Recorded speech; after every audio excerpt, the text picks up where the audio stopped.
into our hearts the love of your name, so that by deepening our sense of reverence, you may nurture in us what is good, and by your watchful care, keep safe what you have nurtured.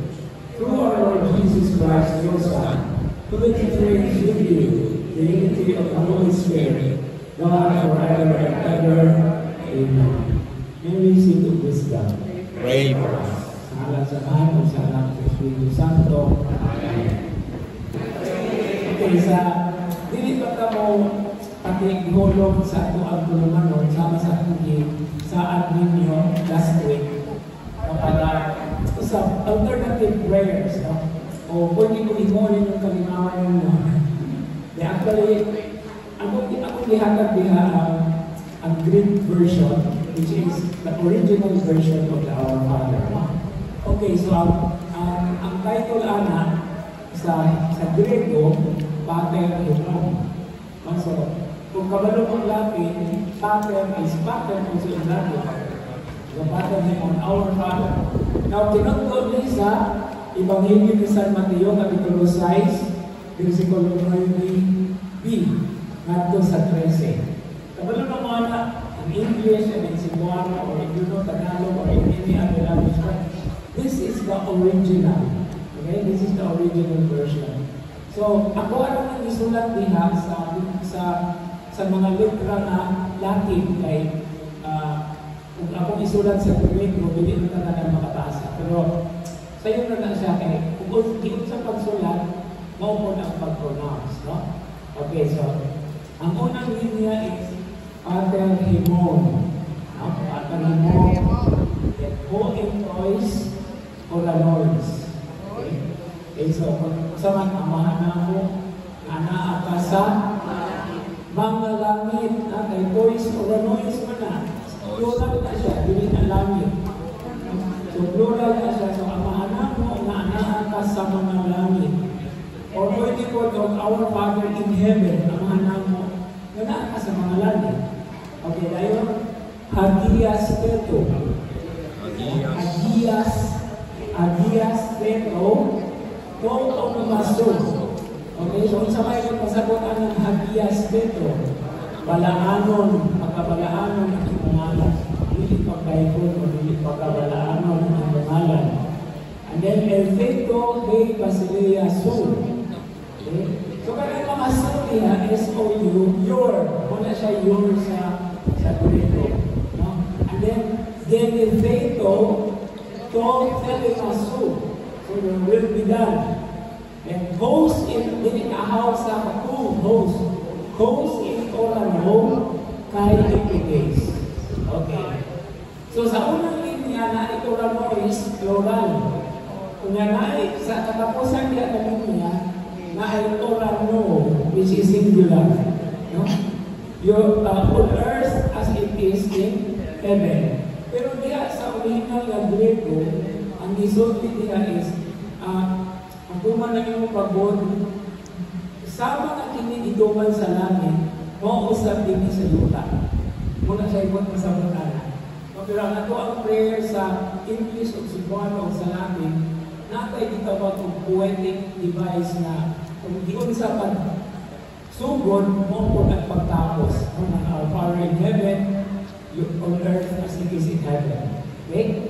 So, ngayon, ang ikaduhang bahid, ton acton himon, ton inclusion, dos hemin semeron, kay apes hemin, ta-apele mata himon, kos kay imes afe kamen, toys of Vele Tais Himon, kay me isinimlis temas Esperasmon, ala rusay himas apuntul komelu. Amen. So, ayaw ko pagkakata po kung saan na ikabaluntaan na. It's just that, nimbalik ka sa original na Grego na pinulungan. Anyway, this is just a taste of it. So, good lang eh. So, sa sunod na po na parang tigong na to, hinapod na makuha na siya. Naana siya yung ritmo. No? Ako na yung ihatag mo just for you to have a foretaste of it. No, but then you can read it on your own. No? You can even memorize it already, or you start memorizing it. No, but that is what it is. Now, if you would like to ask me strictly how to translate that from the very text itself, it could be, Our Father who art in heaven. Nung anong heaven man pag-say, the plural of the word na. Because in English, heaven is already collective. Muna ba o cattle, o sheep? Di mo kami mo o cattle, di mo kami mo o sheep. No? Anong common plural. So, Our Father in heaven, hallowed be your name. Your kingdom come, your will be done on earth as it is in heaven. Give us this day our daily bread, and forgive us our trespasses. Trespasses. Actually, that's na utang. No? As we forgive those who trespass against us. Ano mo ang magamit of sin? Ay wala man nila sa Grego ang pulong na sin. Ang sin in Grego is hamartia. Dili man hamartia ang magamit. Okay? So, utang, debt, or trespass. Okay? Kalapasan. Okay? Now, as we forgive those who trespass against us, do not allow us to fall into temptation, but deliver us from evil. Amen. Anyway, we'll just we'll be getting used to this as we go through that. Just an introduction. No? So, napaka sa icing, as it were, na na-icing, napaka sa icing. So, ito niyan, igluman. And then we have to put into proper perspective how we also as we understand it. Dili nyo na lagi, di ko lagi, isa na sa matsamo, arong usbon, hindi man usbon, ubalik na sa original. No? Kaya usahay na ako ang mga pag-ampo sa isa sa atong pinulong Bisaya. I remember the last time I said something like, ang ikalimang misteryo sa kasakit, mauan, pag-antos o kamatayon, hindi pagpagkamatay. Okay, di man daw the fifth sorrowful mystery is the suffering, is the passion and suicide of our Lord Jesus. Okay, ang pagpakamatay, suicide ba yan ang pagpakamatay? O dili pagkamatay, o dili pagkamatayo. No? Anyway, napamanggali, tinuod ko na napag-express, kipatay dito siya ako. Jesus was murdered. No? So, una nga, atong tanaw yun. So, sa iyo, pagpakamatay sa cross ni Goodness, at suicide, suicide. O sa pagsugin na simbak mo. Okay. So, that is as far as our introduction. Sunod na karong Domingo, okay, September 1st, okay, 22nd Sunday in Ordinary Time. Now, in the Ordo, there is a special celebration or intention that is indicated. And this coming Sunday, September 1, is World Day of Prayer for the Care of Creation. No? Usually, this is in view of the coming October 4. Na mao ang pista ni, it's ang pista ang October 4, San Francisco de Assis. No? So part of that, but the whole month of September is actually in preparation for our awareness, to care for the earth, to care for all of creation. Now the gospel reading, as already indicated last time, na ibalik na ka after 5 Sundays ng atong focus, mao ang Ebanghelyo ni San Juan. No? And not many chapters in John, but chapter 6 of the Gospel of John, which is connected with, or which is all about, the bread of life discourse. No? Kung sa may ano man ang isulod ang Ebanghelyo ni San Marcos, ni San Juan, tungkol kayo sa ganito rason, ang Ebanghelyo ni San Marcos, bubo ng Ebanghelyo, kung muna na siya i-supplement. Kunya, ipasulod na siya after the feeding of the multitude. No? So now we resume chapter 7 of the Gospel of Mark.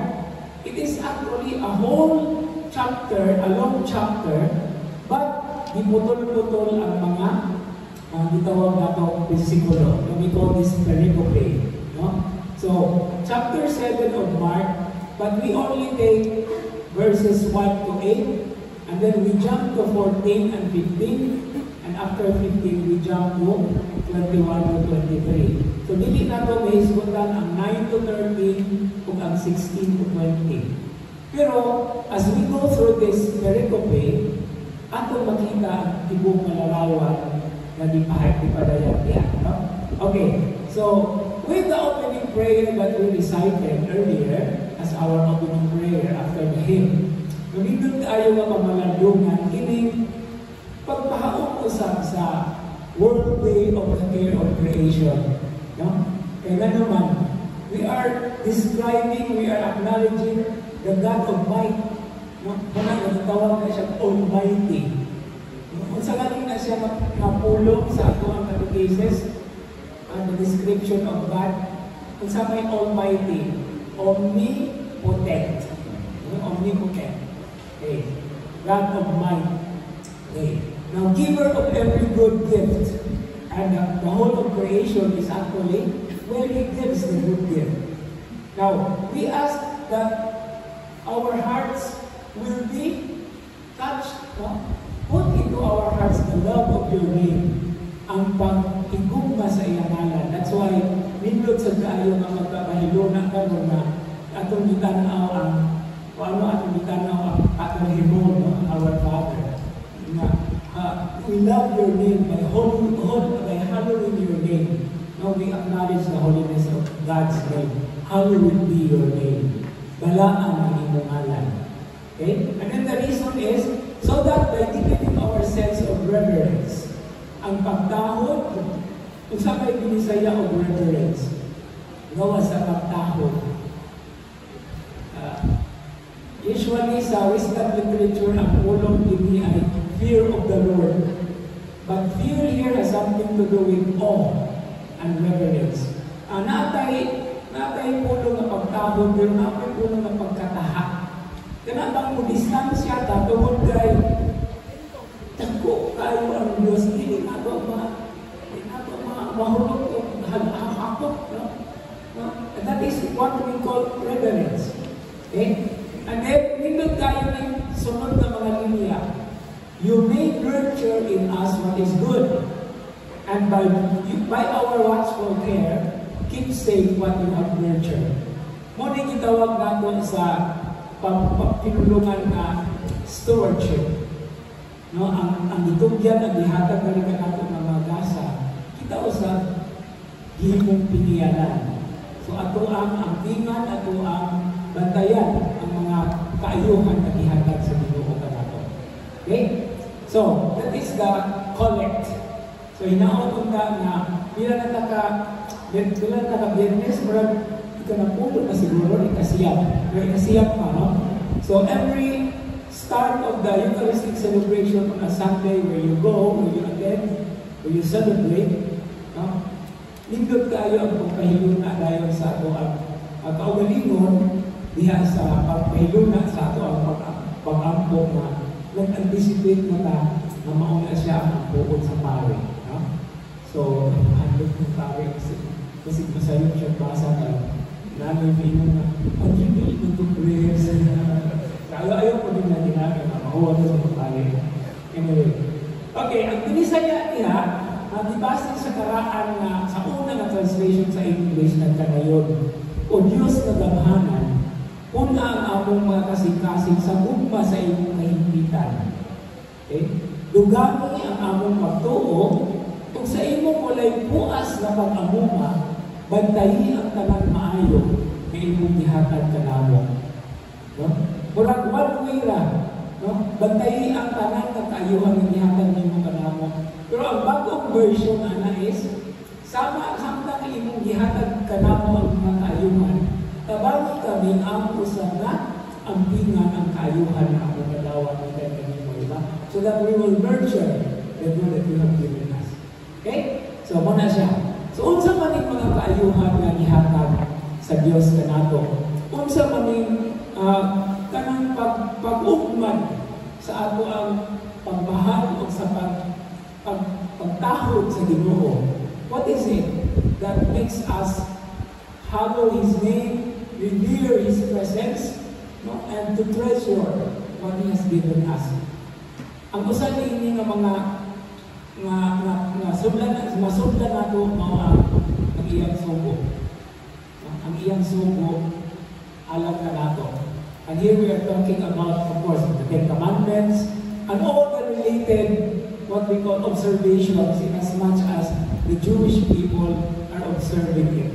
E nga naman, muna yung punto nga akong tanawon niya sa Ebanghelyo. Okay? Okay, so, sa lilipat ako ato sa Ebanghelyo, mao ni asa. No? So, siguro nakasinati na mo, agad na mo, sa ritmo sa ato ang pagtagad sa ato ang tulumanon. No? So, the first reading is taken from the book of Deuteronomy, chapter 4. And then it is verses 1 and 2, and then we jump to verses 6 to 8. Okay, so mao ni siya ang magbasa. Okay. Now, ang katuyuan ni maong pagbasa o pagtutuloy, bago pa lang nagsugod ang libro sa Deuteronomio. Na unsa may background ang libro sa Deuteronomio. Kining libro sa Deuteronomio is actually one whole book, 32 chapters long, about Moses' discourses that he gave to the people after the 40 years of wandering in the wilderness. Kuman sila naglibot-suroy sa kamingawan.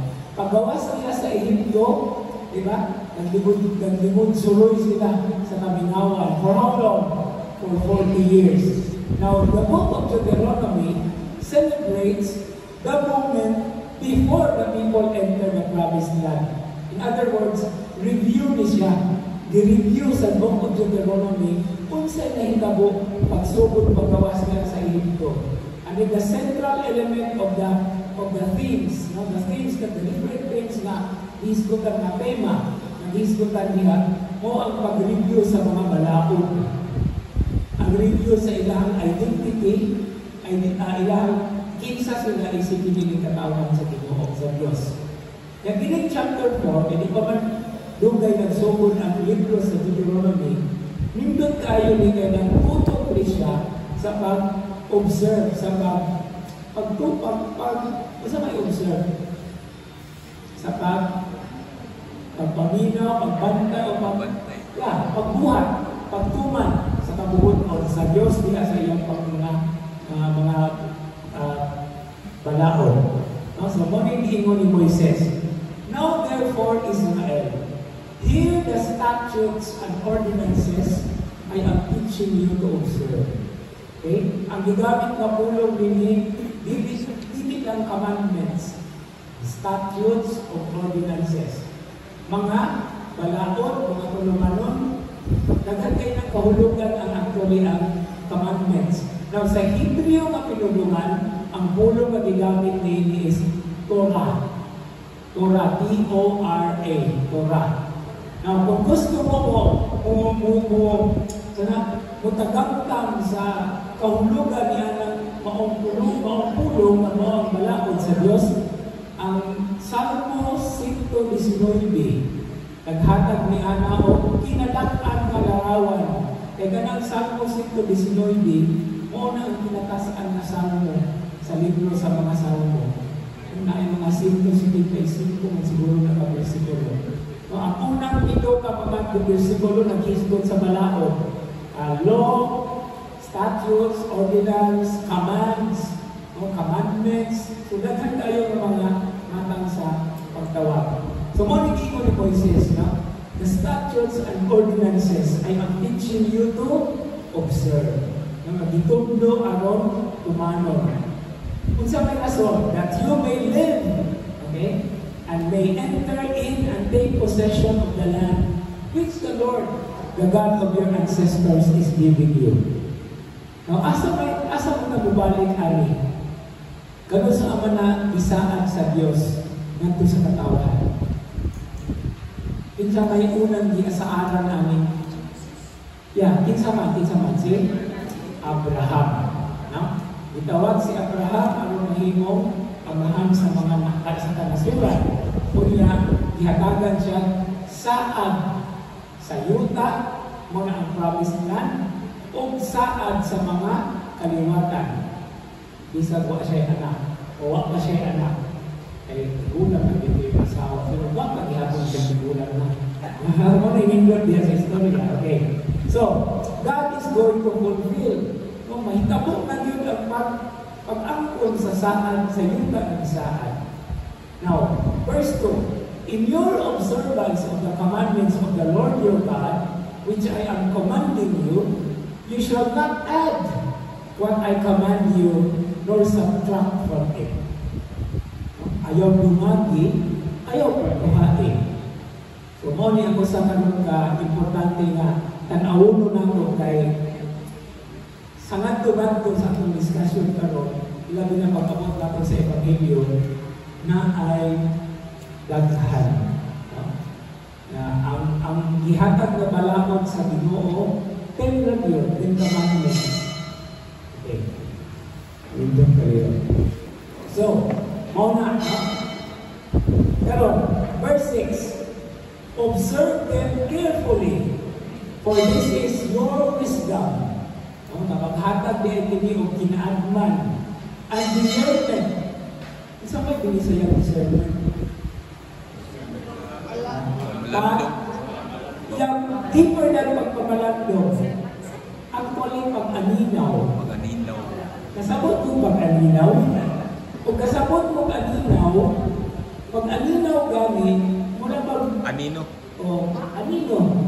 No? Tanaw na ito kung saan naa sa kahulugan niini. No? So, muna siya pa discernment. Actually, discernment is a very important word in the Jesuit tradition. No? Discernment of spirits. No? Kung ano, manganyo ka o tabang sa Espiritu Santo, ano, atong makita dito kung sa gusto niya na buhato nito. Diba? Kaya usa sa mga pag-amdong ni sa mga attributed to St. Ignatius actually saying that all-knowing that I do your most holy will. Ang pagsunod sa kabubuton sa Diyos. Okay, now, so, wisdom and discernment in the sight of the peoples who will hear of all these statutes and say, this great nation is truly a wise and discerning people. For what great nation is there that has God so close to it as the Lord our God is to us whenever we call upon Him? No? Na ang Ginoo, daan yun kung kita mutawag niya. No? For what great nation has statutes and ordinances that are as just as this whole law which I am sending before you today? No? So, nindot kayo ni nga pasiuna kay gihimo kini usa ka pangutana kay nga naman kita nga namalandong o namati o mamalandong ini mga pulungan diya sa Santos na Misa ato sa kalibutan ang atong kaumalingon isip katawhan sa Dios. Kita man ang gitawag og New Israel. And in these words in the book of Deuteronomy were addressed to the people of Israel, to the chosen people. And since we also are the new Israel, we also are being addressed to this. And what are the two words that actually gives a particular connection is for us to discover the wisdom and to be able to discern. Kung sa may wisdom sa Isaiah, kaalam is more on knowledge. Kinaadman. Okay, kinaadman. Anong motiblong ba? Anong palawong? Kung muna kinaadman, kinahiladman. No? So if knowledge is more on knowing, muna ikahibalo. What is deeper than knowing? Understanding. No? May lahi man ang nakabalo mo ko, anak.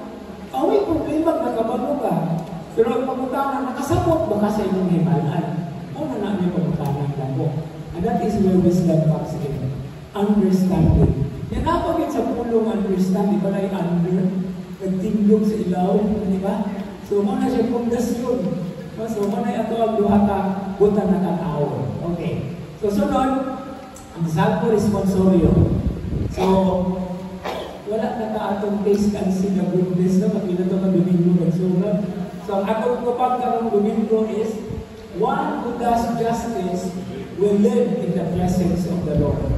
Okay? Siya na nagbuhat sa kaangayan o sa hustisya, mupuyo o magpuyo diha sa atubangan sa Ginoo in the presence of the Lord.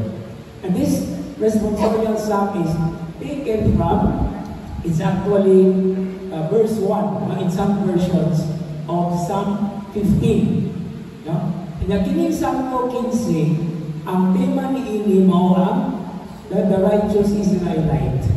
No? Ang matinumanon o ang matinumanon na Israelita. And this psalm is composed by David or attributed to David. Now the verses are, whoever walks without blame, doing what is right, speaking truth from the heart. Okay? So, tulong alinya, mao na dayon ang focus, ang pagtuman sa balaod. Kaya nga naman, kumok ang paglakaw diha sa vocabulary sa Karaang Testamento is always connected with the law. No? Kanang mga balaod o balaod nun na mabasa naman sa Old Testament, ang tawag na sa mga Hebreo, halakha. Okay? Kaya kanang halakha, noun na siya, noun. Halakha, noun na siya, nagikan sa verb na halak. Okay? Halak is to walk. So halakha is about the law. Muna nga, sayo kayo ni mahinuman natin mga Cebuano. No, mag-history ka rin nagbalaod, naguli ka rin natuman, at sa may arunin yun, halak ka.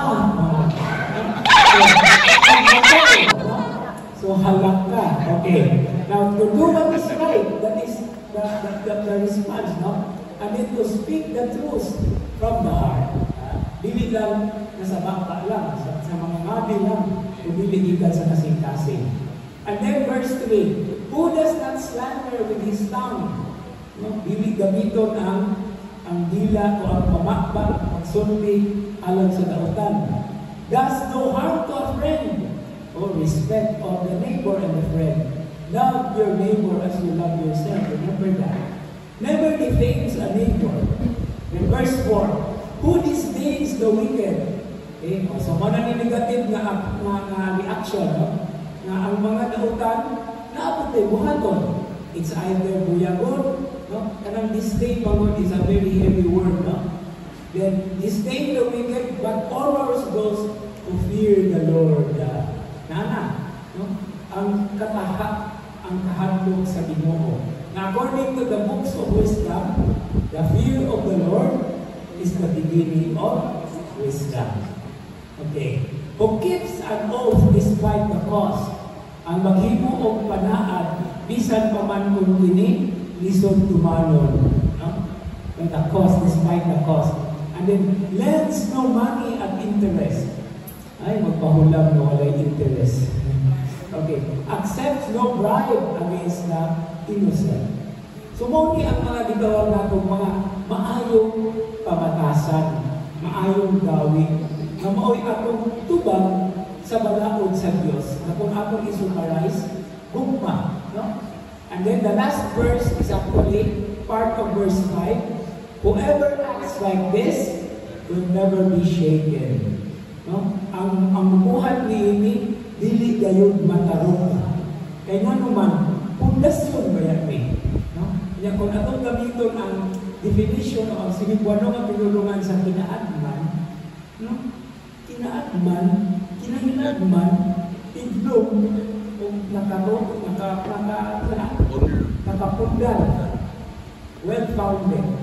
And this is the beauty of the expression, we are walking on the ways of the Lord, but our feet are planted firmly on His love. So, usahay makakita tayo opposites, no? Kay galakaw niya, planted firmly. Usahay na maglakaw, naka-tiglong ka, di ba? At abot pasabot ana, ang atong adlaw-adlaw ng mga buhat ng mga liho, nakasubay sa balaod sa Dios. Na ang balaod sa Dios mao ang dalan sa kinabuhi. Okay? So, kuan na mga patilaw lang kay ang atong focus ibahin kaya. Pero sa paminaw ng ko, murag di naman patilaw kay murag daghan man tang hisgutan, di ba? Okay, padayon ta. Ang ato ang second reading gikan sa sulat ni Santiago. Okay, palahit na punta, no? Kay katong atong gibasa for the last how many Sundays was were taken from Ephesians. Karon this is the letter of James. Now what is the letter of James offering or inspiring us? Ingon ang sulat ni Santiago. All good giving and every perfect gift is from above, coming down from the Father of lights, with whom there is no alteration or shadow caused by change. Kini siya konektado ni sa giingon sa first reading na when you follow the commandment, you don't have to add or you don't have to subtract from it. No? But all the more we are given a perspective na kini pagtuman sa iyang balaod ug ang paghimo og kaayuhan isip tubag sa balaod gasapot sa Dios. So dili ni ato ang kaugalingon lamang ni ay. Mo na usa sa mga punto unya sa ebanghelyo. Okay. Now we continue verse 18. He will to give us birth by the word of truth, that we may be a kind of first fruits of His creatures. Unang bunga sa iyang mga binuhat. Okay? Mayroon na itang unang bunga, importante kaya sa mga Hudyo ang unang bunga. Because that is offered. No? The offering of the first fruits. Actually, si Jesus ganit, itawag mag firstborn from the dead. Siya man ang kinaunahan na ibanhaw sa mga minatay. No? Although mo ingon mo, panis siya bagod nga, siya dati namanhaw man atong mga nangamatay. Sila saro yung ibanhaw, di ba? Pero ang kaibigan na is, tungkol kay siya anak sa Diyos, nang siya ang nagdala sa mga kinabuhi by His passion, death, and resurrection. No? Pero ang adawa atong first reading, pindot kayo. No? We are preaching Christ crucified, a stumbling block to the Jews and a mockery by the Greeks, of the Greeks. Ang atong isanyo mo si Kristo nga nabanhaw, o si Kristo nga gilansa ang alang sa atong kaluwasan. Pero tanaw na ito na siya sa tinatibukan ng larawan na siya nag-antos, namatay, wala kang makamatay, namatay sa cross o nabanhaw. Umaw na ang kasing-kasing sa itong pagbuo. No? So, we are also first fruits of His creatures because we follow His will. We follow His commandment. And then, verse 21. Therefore, Musa, put away all filth and evil excess, and humbly welcome the word that has been planted in you and is able to save your souls. No? So this is a very strong exhortation of pahimangno. And then verse 22, I love this very much. Be doers of the word, not hearers only, deluding yourselves. No? Siguro kanunay mo tayo mga dugong ani, kanunay ko tagihagin. I like this verse very much, but it's also a very important challenge on my part. And I think also of you, no? Be doers of the word. I don't know, nakahisgot na kung iinigin nyo. Ako may hinumduman sa unang si Father Thomas Green, matay naman siya, who was my spiritual director when I was in first year theology. When I was in theology, from first year to fourth year. Nasa hinundod tayo na explanation on the word prayer. No? Manong prayer man na siya. Okay. Ningon siya na, ang mga verbs like eat, dance, walk, sa pang mga verbs, kung butangan galing ang ER, mahimo kang doer. So, ang walk, butangan ako ER, yung walk daw, so you do the walk. Ang eat, butangan ako ER, you do the eat, you become the eater. So, bubuhat ka. So, ito po siya na, ito na ako ng prayer. Actually, the verb is pray. Butangan ako ER, pagpunta sa butana, you do the pray. Imubuhi o ng imong pag-ampo, ipakita niyo sa limo. Kung na yung tawag is, the verb is to pray, the noun is prayer, but the action word with the person involved is called a prayer. Prayer. No, ang bubuhat sa mga pag-ampo. Okay? So, doers of the word, not hearers only. Pero di ko na mahitabo ng doer ng bilit na bumati. Muna nga na ako'y dagat kayo, puti-puti ng mga puno. Pagpamati. Kanang pagpamati, importante na. Usahay, paminaw, dili tayo mong ganahan ng paminaw.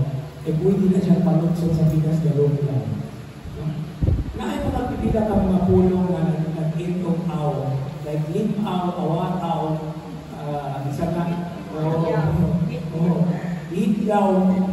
There is nakaalaki, timpaw. Napoy mo rin bakante.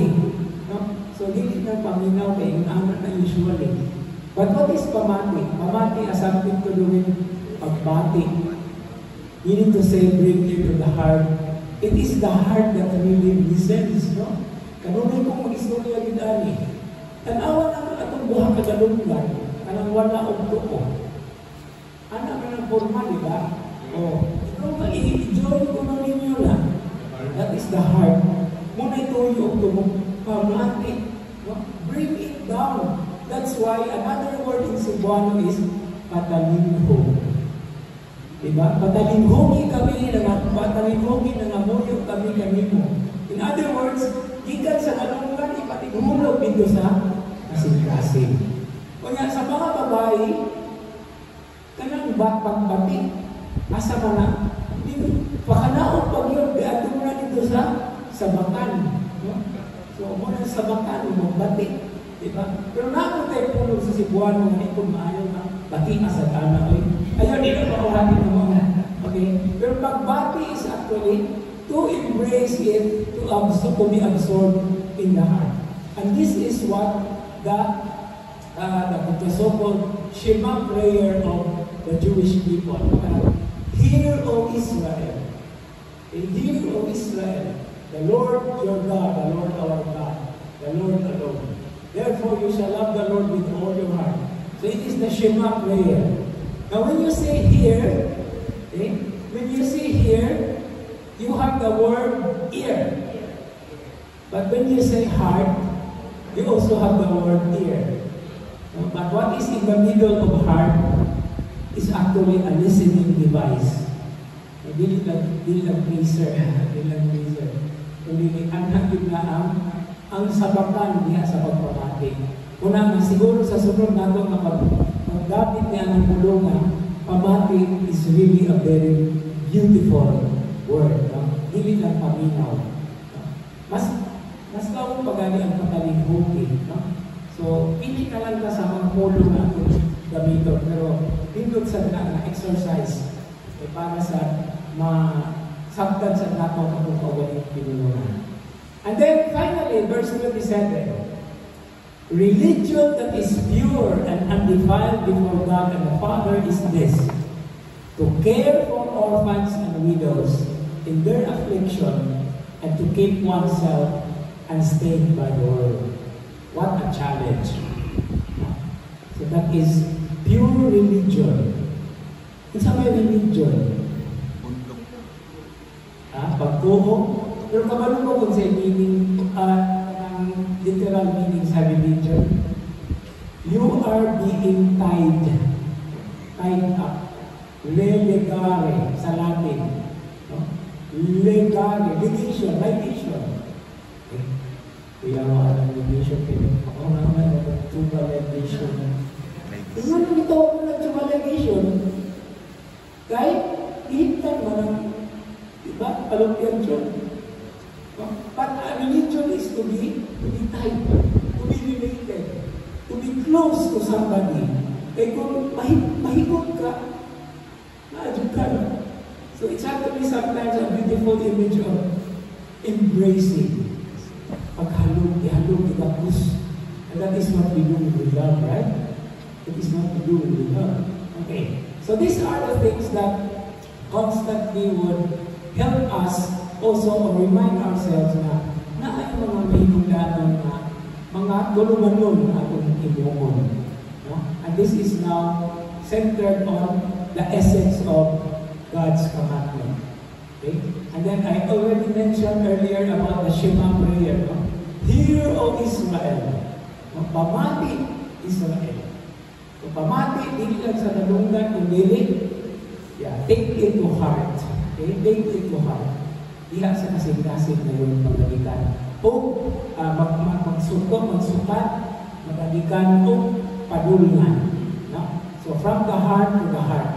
And then if we go with a very beautiful dynamism, it goes from one heart to another heart until it reaches the heart of hearts, who is the Lord.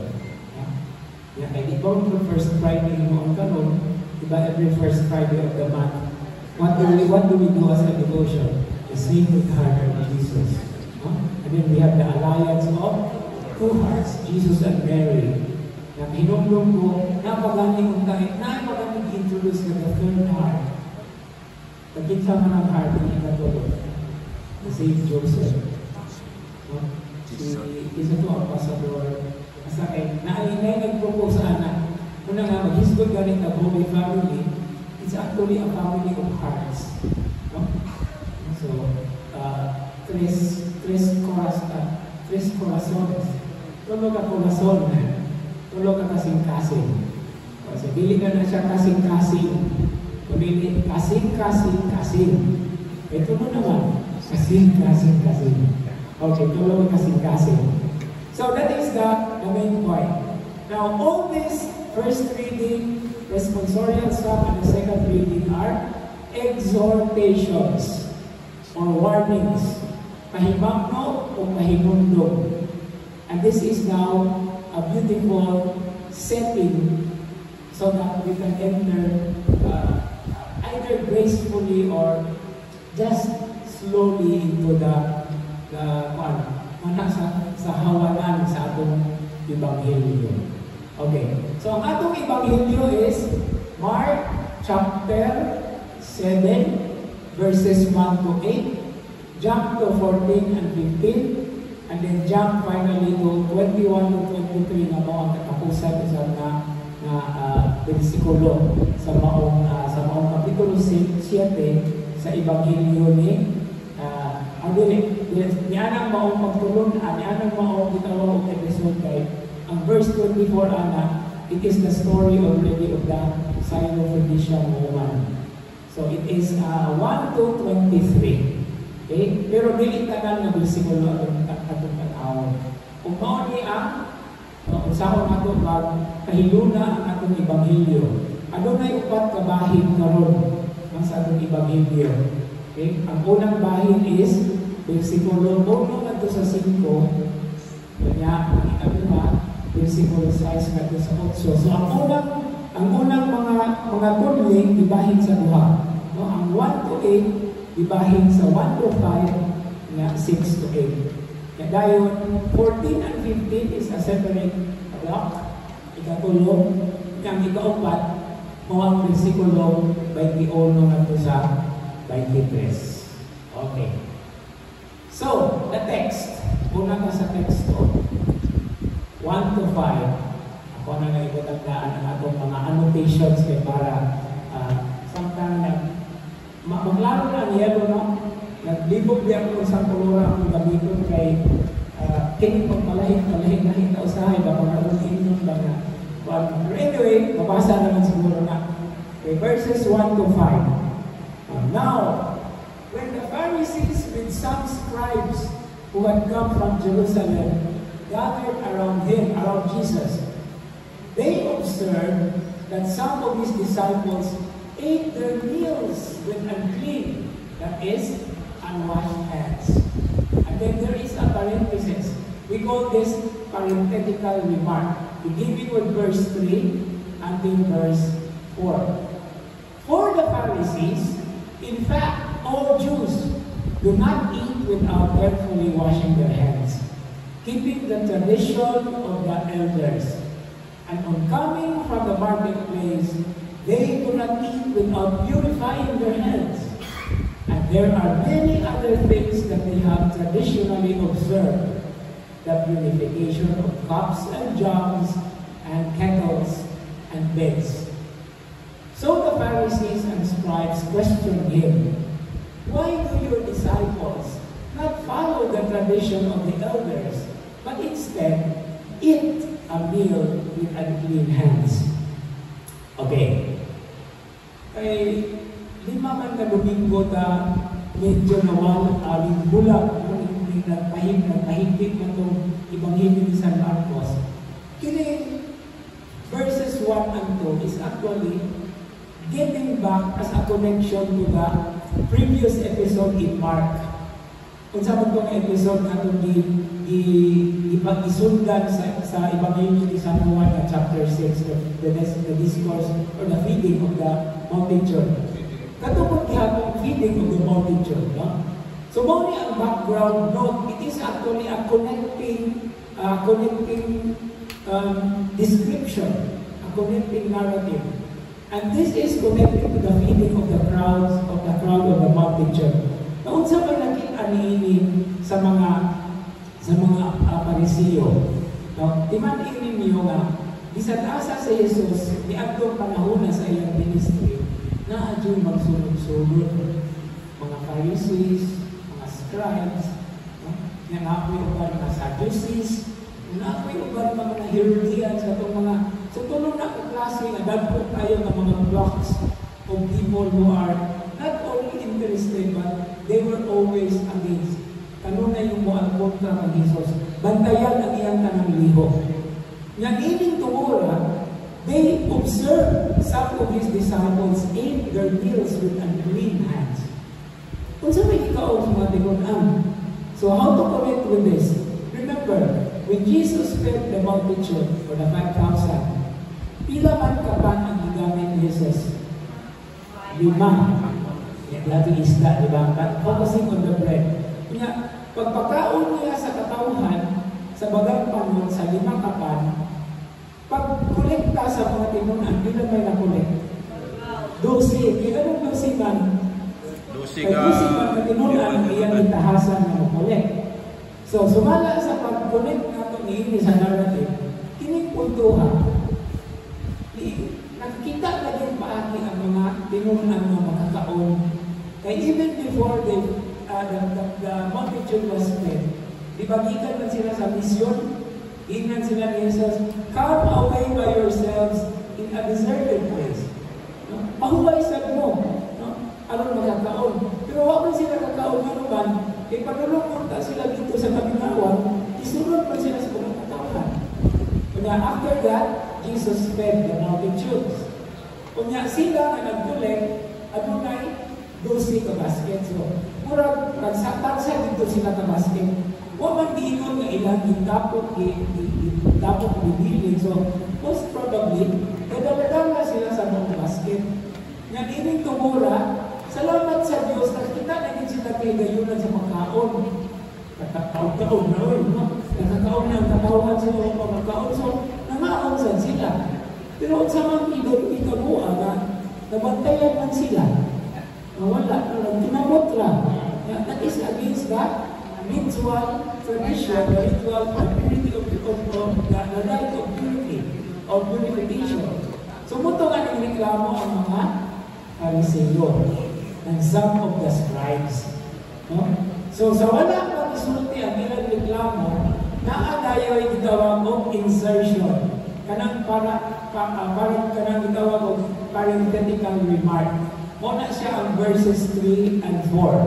No? What is this parenthetical remark about? This includes some or certain Jewish observations regarding cultic purity or ritual purification. Now, what is the purpose of this in the Gospel of Mark? Nanong ibutangan man ang parenthesis? Because the general audience of the Gospel Gospel of St. Mark were Gentiles, dili mga Hudiyo. So how would the readers of Mark makasabot dito sa ritual purity kung dili nihatagan o perspective, kung dili nihatagan o background? So muna yung function sa verses 3 and 4. It is a parenthetical remark, the function of which is to explain to the Gentile audience or readers of the Gospel of Mark. At unsa man siya, what are these in some details? Okay? For the Pharisees, in fact, all Jews. Now, himo this ni San Marcos na all Jews. Aron makita din ang dako nga, kanang dako nga kalainan yun, no? Kung sa may ilang buhaton. Dili sila mukaon, kung dili hugasan ang ilang mga kamot. As a student, I remember our professor who was a rabbi, lingon siya na, kanang ritual purification of the hands before eating, actually, it's not something like we understand na naipuso, hugas tayo na. No, nana sila yung mga tulumanon. No? Iinwan ang among professor. Ang gamiton paghugas sa kamot sa di pagmukha in the ritual purification is something like kanang kabahag sa itlog yung ani na puno ng tubig. Muna'y gamiton paghugas. Ang paghugas ibupo una sa tanan, sugod din sa rumoy. Dahil paubos, anak na. So, it's not the thing na dito na paghugas. So muna, ano yung imusulod niya ang kuti-kuti? No? Na maghugas, mag-iuod, pero nakatubig tulungan nun. No? So, unsa kadaghan sa tubig, unsa ang paghugas. Nagawas niya nga, daghan tayo mga itawag na ito, kuti-kuti. Okay, so you know what I'm talking about now, no? So, in order to keep the traditions with the elders, and then, coming from the marketplace, hindi na sila mukhaon without purifying their hands. And there are many other things that they do, no? Traditionally observed in the Igon. Purification of cups and jugs and kettles. Now, ang among professor, the same professor na akong gihisbutan, one time, iyahang di-imbitan sa ilang balay kay aron din maka-observe of how the Sabbath is celebrated. No? Meaning to say, Friday evening until Saturday sa gabi. Now, we were invited Friday evening magsugod dito sa Sabbath.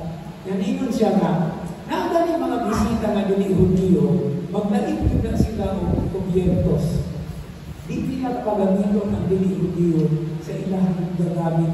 Kaya naman, it will, mahalang ilahang ang purification. Ngayon, sa ilang mga ligamit ng mga platito, pinggan, ilahan na paughon na magkulong. Kaya naman, usahay, kung dili magkulong, na ay mga tubig na maglaba, dili na pwede.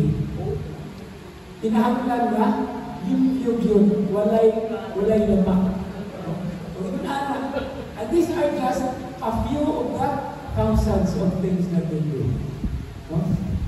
So, muna siya na kuhan kayo. And then beds, pero abin man ang beds, ay na may mga panahon na magsakit. No?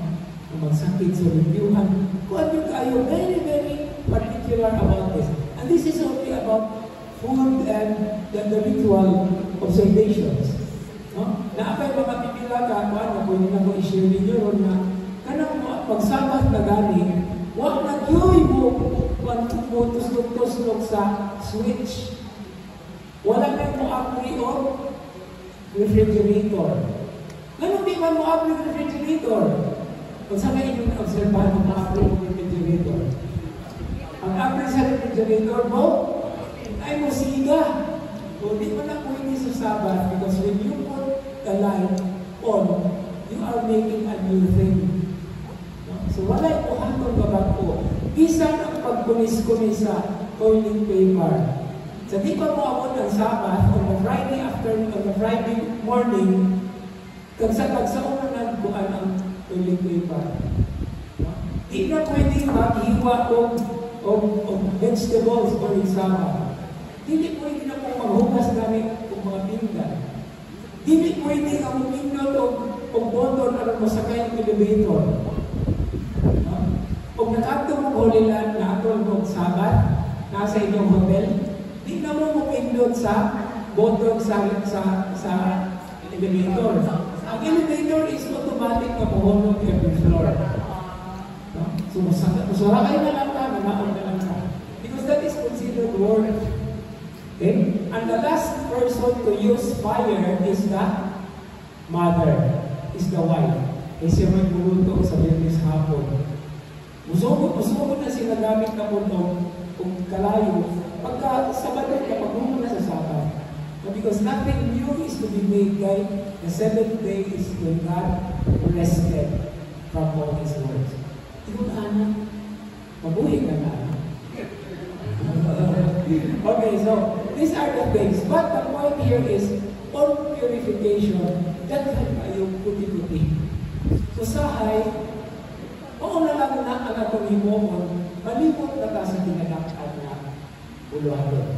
Okay? Lumala, yan ang mga detalye. Dalago ganit tayo, diba? So kung nga, maayo ko yung ayaw mo, kung anong detalye, pero ang buti pasabot ni ay, what do you na-gets? You only get the tail. Detail ba? Ang ikong grade na nadakpan. Kung katadakpan sa ulo o sa lawas, kaya ikong grade na nadakpan. That's why it is called a detail. O ikong grade. Okay. So muna ang ipon isulti. Kaya verse 5 is the reaction of the Pharisees and the scribes. Okay? And this reaction is answered by Jesus in the next verse that follows. Na atong grupo into verses 6, 7, and 8. And Jesus responded. He responded, "When did Isaiah prophesy about you, hypocrites, as it is written, these people honors me with their lips, but their hearts are far from me. In vain do they worship me, teaching us doctrines, human precepts." Then verse 8, "You disregard God's commandment, but cling to human traditions." Now what is the function here of Jesus' response in verses 6, or verse 6c, for the third part of verse 6 and 7. Mo ni siya ang quotation na iyang gihimo o gikuha gikutlong ni Propeta Isaías. And what particular part, what particular chapter and verse in Isaiah? It is chapter 29, verse 13. Now what is the prophet Isaiah saying in that particular verse? Kanang result ni Jesus. That's why it is a quotation. Now, in the context of the prophet Isaiah, these people honors me with their lips. Kang Propeta Isaiah, these people refers to the whole nation. So, muna'y punto sa libro ni Propeta Isaiah. But here in the usage, sa paggamit ni Marcos, this expression, these people, refers to the Pharisees and the scribes. Dili ang tibok nasod. And who were the Pharisees? They were mostly laymen. Nagtuo mo ng mga religious na sila. No, they are laymen. The scribes are professional class. They are theologians. Now both the scribes and both the Pharisees and the Sadducees also have scribes. So ang mga Pariseo, muna siya ang itawag nato, naghandaghan na sila, but they are very much into the observance of the law. On the other side, the Sadducees, who are supposed to be the religious, kaya mga descendants mula sila ni Sadok, no? The high priest Sadok, that's why they are called Sadducees, mga Sadduseo. No? So sila ng religious group, but ang ilahang attitude is selective na kaayo. They do not believe in the whole of the scriptures.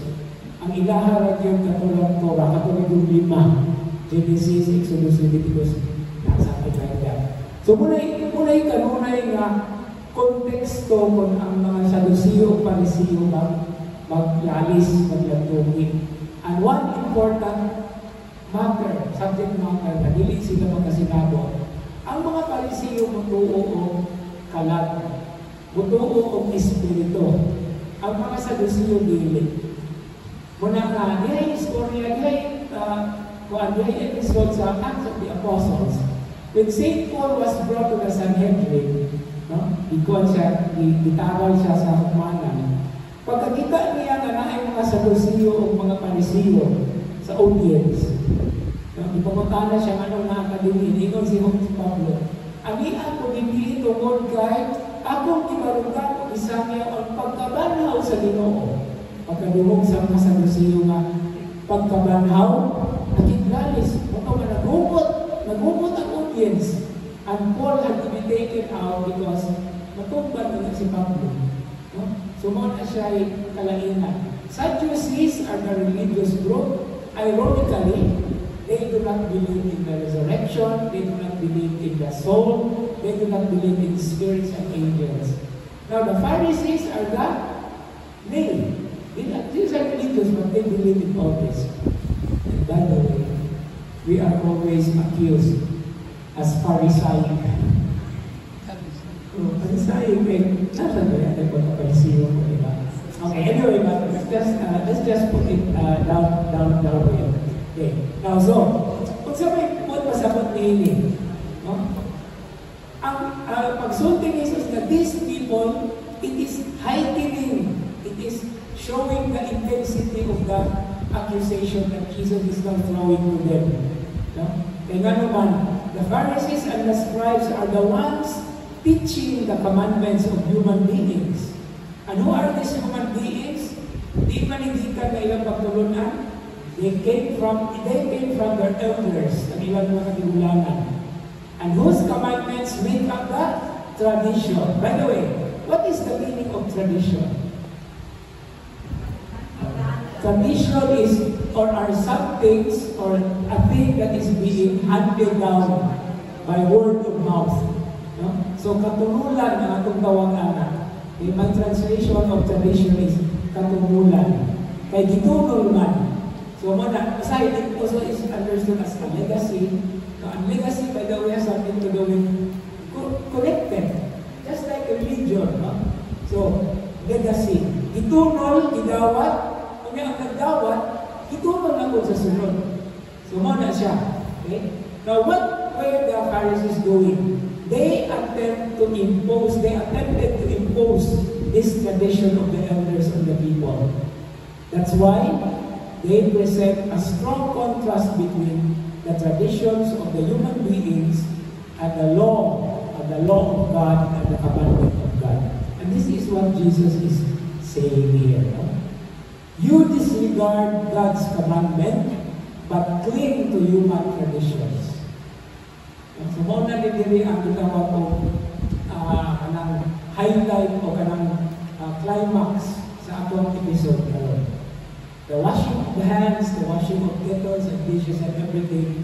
No? So, mga kuwan lang siya, mga itawag na ito, sitawag na mga recados lang na siya, usahay kung makafocus ka sa mga detalye, mawala ang kungsa dyan kasing-kasing. Kaya usahay, we are so preoccupied about details and we miss the head. I'm just playing on the word. Kung sa pagkin, we miss the body, we miss the heart. We only get the tail. Una siguro ikaw at pag-detalye, detail. Okay, tail is equal man. Anyway, it sounds like that. Anyway. Okay. So, muna siya ang punto niya karon. And Jesus now has started a very significant confrontation with these people. Okay? So, accusation. And the charge has been intensified because he is now talking about the commandments of God being disregarded so that they will be able to focus on human traditions or human practices. Na usahay, puro ra, isa'y tawag anak ka lang, isa'y tawag gali anak, mga Kuskus balomos na sa thing I was actually thinking about. No? So mga dagang kuskus balomos. So mga siya, if we are too much into the details, we miss the very essence of what we want to do, what we wish to do. And Jesus now is trying to bring back into that understanding. Okay, so let's move to the next two verses 14 and 15. Okay, iampak ta. So Jesus summoned the crowd again and said to them, "Hear me, all of you, and understand." Okay, the keywords here are hear and understand. Okay? So nothing that enters one from outside can defile that person. Walay bisan unsa nagikan sa gawas nga mosulod sa usa ka tawo nga makapahugaw kaniya. But the things that come out from within are what defile. Okay, what is the function? What is the point of view of verse 14 here? It is a wisdom introduction or sermons. Remember, ganina, the first reading, it's all about wisdom, no? Second reading po, responsorial sa, no? Ang ginaagman. And Jesus here is now acting like a wisdom teacher, a sage, a wise man. Hear me, pamati, all of you, and understand. No, dili lang know, understand, sabta ninyo. Yan dito din siya. Ano siya, no? It is a wisdom introduction or sermons addressed not only to the disciples but to the crowd. And when we say the crowd, dali kayo ka makakonect ni ini kag isa kita na nagbasa sa Ebanghelyo, we belong to that particular audience as well. Now what is the note? The crowd is incidental actually to the summons of Jesus. But according to the Gospel of Mark, this is simply to emphasize the authority that Jesus repeatedly exercises in summoning people to Himself, no matter how many they are. Ang Ginoo kanunay gyud nila tawag. And this is now the beautiful expression. Hear and understand. Pamati o sabta. Dili lang paminaw. Pamati. Dili to say, kasing. Hear it from the heart. Or let your hearts be open so that you will understand. Now, verse 15, this statement is in a way a positive statement. Makakalibog. If we consider the Old Testament view on food laws, on the laws about food, ako ang naghihatag-hihatanan, di-enumerate na ako na tanan ang gikan sa Torah o ang gikan sa bitawag na Deuterocanonical books, Leviticus 11, Deuteronomy 14, o nagikan na sa Torah. Daniel, Esther, Tobit, Judith, and 1st and 2nd Maccabees. Okay? These are books that are actually considered Deuterocanonicals. No? Of course, the book of Daniel is part of the Proto-Canonical. Pero kanang libro ni Tobit, ni Judith, o ang 1st Maccabees, muli kondisyon o sitwasyon sa mga Hudyo after the exile or during the exile. Under the Persians and under the Greeks, munigaghan kayo ng mga pahimangdong kaya naman, they were also being, kaya iigan nyo sila mamakaon sa gidilit na pagkaon. And I think Maccabees chapter 7, there is a very beautiful story about the mother. 2nd Maccabees chapter 7. Muli istorya sa inahan na adunay dito ka anak, no? Yung pagubos ng kaon na sa dili, not allowed by law. Pero muna, they resisted. And so, if we consider these laws about food, no? Jesus' expression is quite puzzling as well. Nga naman naniingon siya na walay makahugaw sa tao, no? Na iyang kanon. Ang makahugaw lamang ang gikan sa iyahang kinailanman. Yet this may be taken as context according to the Mosaic law, but according another perspective or dimension, these are also moral concerns. Dili lang siya kulto, dili lang siya buluhaton o celebration, but these are also moral dimensions, or both of them. And Jesus' answer is now understood as moving from how to eat and what to eat. Ganong how to eat man, naabaya po na sila yung mga tuluman ng unsaon pagkaon. Unsaon pagkaon, hindi lang pagkaon. Unsaon pag-usap, sa likuan. Basta kailangan kayo, puti-puti. O, puti-puti. Yan, magpuliyo pa mo. I'm just joking kasi nga sa buo niya mga kailan ako pag-puliyo. Okay, so from how to eat, into what to eat. Kung sa may kakon, ano yan.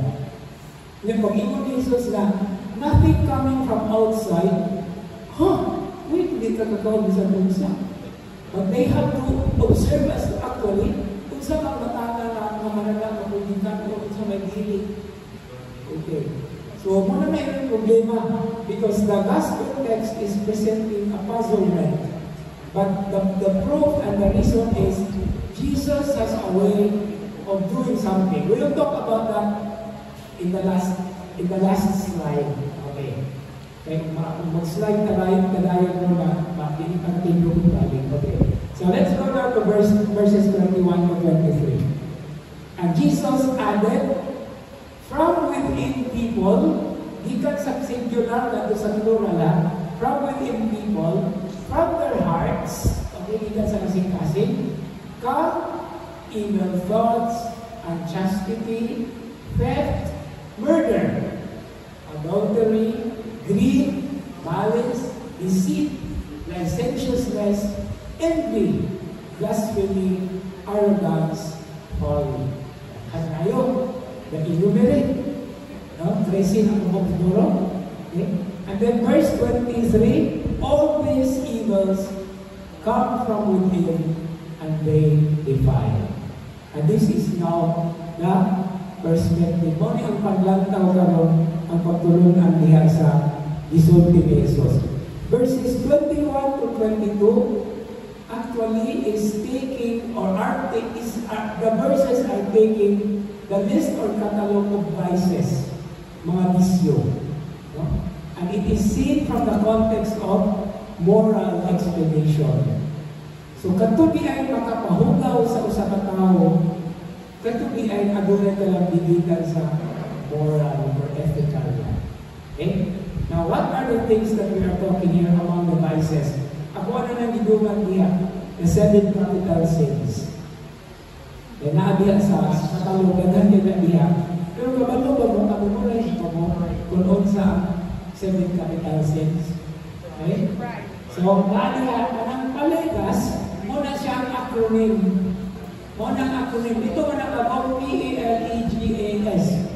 So, what is palegas? It begins with pride. And then, anger. And then, lust. Envy. G is gluttony. A is avarice. And S is sloth. Okay? So, muna, palegas. O, kuyaw kayo na, baligas ka. Palegas. Okay, now, what are these? These are the 7 capital sins. But if you try to identify each and every one, usa na din na babong ang ilahang summary anang ito. And what is the summary of the 7? It's greed. Greed, kahagong. Pride is greed of the ego. Right? Okay. Anger is pride of emotions. Or what we call, what did I say? Greed of emotions. And then, last is greed of sexual or sensational. Envy is greed of many things, material things. Kung sa'yo naasin mo siningan ha, masuya kayo ka. Okay. Now, G is gluttony. What is gluttony? Greed for food. And then, avarice. Isa may avarice. Yeah, it's also something, yeah, greed of wealth. And then what is sloth? How is sloth, or how can sloth is greed? Sloth is greed for rest. Hagod ka sa pahulay. Sloth. So kung natuan ang dito kay i-drawing, kanang letter P, himo na ito ng ulo. Kanya ang ending ana is sloth, is S. Mura nag-serpent. No? Na ay may ego. No? And these are, of course, it's considered, that's why it's called the 7 capital sins. Okay. But the catalog of the vices enumerated here in verses 21 and 22 actually are many variations of the capital sins. That's why it is called vice. What is the opposite of vice? Virtue. No? Ang problema lang anak nilang duha kay parehas sila sinugdanan. Vice and virtue. Okay? So, santayan. Now, another thing about this vices presented, it reminds us of the Decalogue, of the 10 Commandments. Thou shalt not commit adultery. Thou shalt not steal. Thou shalt not covet. Yeah. So these are practically reminding us, or reminding the readers and the audience and all of us, yes, for sure, of these commandments. And what is the first reading about? These are the statutes and commands that you have to observe. The opposite of this are the vices. Okay? So that's why we have to review. Okay? Back to the not to the catalog, but back to the Decalogue. We have the catalog of Decalogue. And then one interesting thing here is a mention of Jeremiah chapter 7 verse 9. Kung saan nag-isulti ni Jeremiah, ni Prophet Jeremiah diyan sa maong teksto. Chapter 7 verse 9. Kung saan nag-isulti ni Prophet Jeremiah. Diyan siya na, do you think you can steal and murder, commit adultery and perjury, sacrifice to Baal, follow other gods that you do not know, and then come and stand in my presence in this house, which bears my name, and say, we are saved. We can commit all these abominations again. This is a very sarcastic word or words or message from the prophet Jeremiah. So kung gusto mo na matinumanan o matinunanan o karong ang tinuha, discard all these things. And so, with that, the gospel reading on Sunday is very heavy. Very heavy. So it's a lifetime struggle. Okay? And that is the message of Jesus. Okay, now, let's move now to the conclusion. Verse 23. This is a conclusive remark, and it is a summarizing statement. And what is the verse? All these evils come from within, meaning to say from the heart, and they are the ones that defile. Now, I included an interesting citation again from the prophet Jeremiah, not anymore chapter 7, verse 9, but chapter 17, verse 9. Para sa iyo mayroon naman. And this is one of my favorites as well. In 17 of Jeremiah, verse 9. Diingon ang si Propeta Jeremiah, more tortuous than anything is the human heart, beyond remedy. Who can understand it? No? So, gikan sa kasing-kasing, naglibot ng tuyong ang dalan, tortuous. Muna nga, the very heart that we own, okay, is always the setting of a constant struggle. Okay? Mura na siya o water dispenser. Na ay hot, na ay cold. Kung napapagpaano na ba mo nga, wag na magdimog na water dispenser, magdungan yung duha, ang sa kukuha init, ang sa kukuha wabod na, no? So, gikan sa kasing-kasing, bagalikan tanan. But, the heart is also the source where goodness comes from. Muna nga, the most, mas straight kasi ito mas stress at maayo actually ang awang is the heart. Kaya siya may magsala sa maayo o sa daolan. That's why, hear and understand. No? Kung naaman ang magamitan niya ang kanan ng mga evils, that is also the same place where we got birds. But how? In what manner? By opening our hearts and listening to the Word. No? So that is how we want to end our discussion tonight. So what is the issue at stake here? Just a little paapasumpay, no? Kabalo ba mo kung say acronym sa paapasumpay? Acronym, paapas, sumpay, PS. Kung sabay PS sa English, postscript. Ang binisaya sa postscript is paapas, sumpay. Paapas. Kaya mo na yours truly, na yung PS. So, paapas, sumpay, postscript. Okay. What is the issue at stake here? When Jesus was scolding the Pharisees and the scribes because of what they were doing, no? Mami ang mga tulong na punto. Jesus equated Mosaic law with God's word, while the Pharisees nullify God's word with their tradition, the human tradition. That is point number 1. Now, point number 2. When Jesus criticized the Pharisees, Jesus is nullifying God's word with regard to food.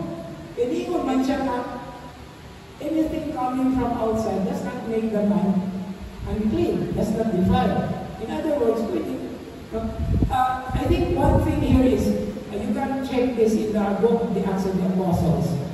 This is the episode with Peter dito sa nakakita siya o kanang telon, no? Daghan kayo dito mga mananap, God said to him, the Lord said to him, eat. Naniingon si Pedro, uy, di ko mukha na anak, ibigay na lang sa balahon. Ipakano na ito mga naghindi mo.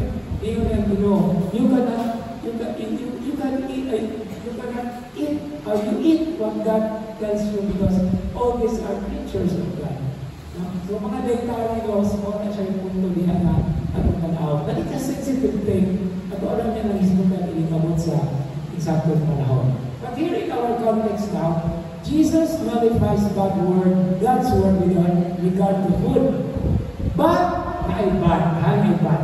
it is His prerogative as God's Son to change the law. And this change is not human tradition because His word is divine. So, Gikan Jesus, that's the point. And finally, the third point is, Jesus has the authority to change the commandments because He is divine and the elders are not. Eh, kung sa may scenario, the elders are imposing it on the people. That's why it's called human traditions and disregarding the law of God. But here we have Jesus, the Word incarnate, ang pulong na himong tao, siya ang anak, siya ang nagpahayag sa kapitokon sa Ginoo. That's why, kung sa iyong isulti, ang kumano. Amen? And with that amen comes the application and challenge. So, kung naanak na kami tinagulhaay, no? Pero ako, sigurista ko kaya, hindi kita siya duha actually. Ubay-ubay na siya naman ng mutana. No? Okay, the first question is, what is my personal attitude towards ritualistic practices? I know we are familiar, if not we are doing certain things. So what is my personal attitude? Now in terms of this, of recognizing this, if your response is positive, why? If negative, why not? No? So, ato ang himay-himayon, ato ang timang-timbangon, ato ang hampaton, no? E kabalo mo daghan itong mga ritual practices. Ako man. Naapag ko. Pero makatabang pa. O, ano siya punto niya? No? I think that's a very big question for this week. And then, second question. Is there a particular tradition in quotation marks that has helped you in exercising the faith? And what is it? Unsa may particular na tradisyon nga imo nang naangdan nga mga nakatabang nimo nga nakasabot ka o nagtubog ka o nilambog ka din sa inyong pagtubog. Unsa man? Okay. You have to answer it. Kamu na yung answer, Ana. No? So, with that, I think the time tells us to move on. Pero, nabay mga pipila na reactions sa karon, I would like to have one or two, if not reactions, questions connected with our discussion tonight.